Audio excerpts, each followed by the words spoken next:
there is one group in Brooklyn who have seemingly insulated themselves from change. After World War II, an influx of Hasidic Jews came to Crown Heights to create their own community with their own institutions. Every Friday, before the sun goes down, a siren wails across Bedford Avenue.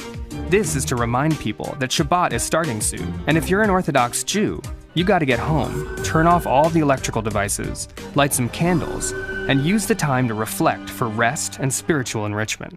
This is the control room.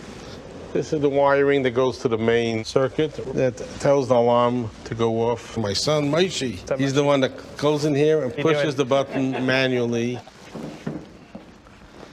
Over here, he can reach the button and he can make the alarm go. And then you do it a second time. Rabbi Manis Friedman is a local figurehead who grew up on Bedford Avenue and dedicates his life to engendering good relations between Orthodox Jews and Bedford's other communities.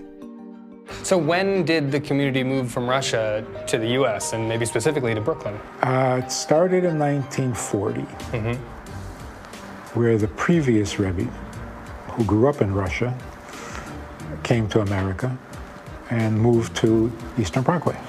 So along with the rabbi, how many people came over? Like, what was that sort of migration like? The remnants. It was really remnants of a community that was devastated by the communists. It took a lot of sacrifice.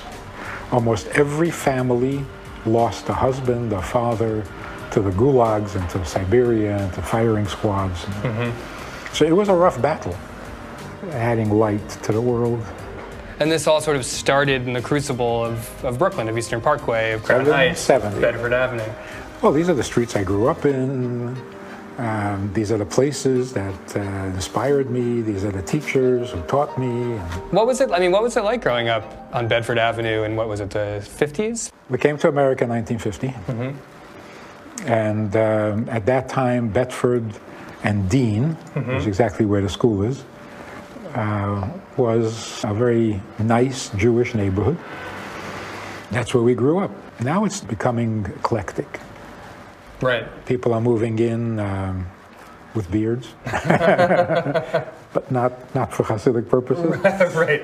Has that caused problems or friction in the neighborhood between different communities? No, I like it.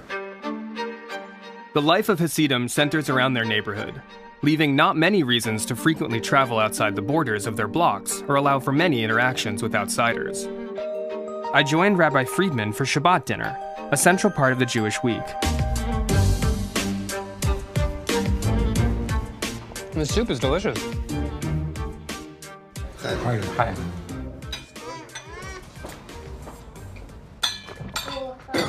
Oh, that's strong stuff.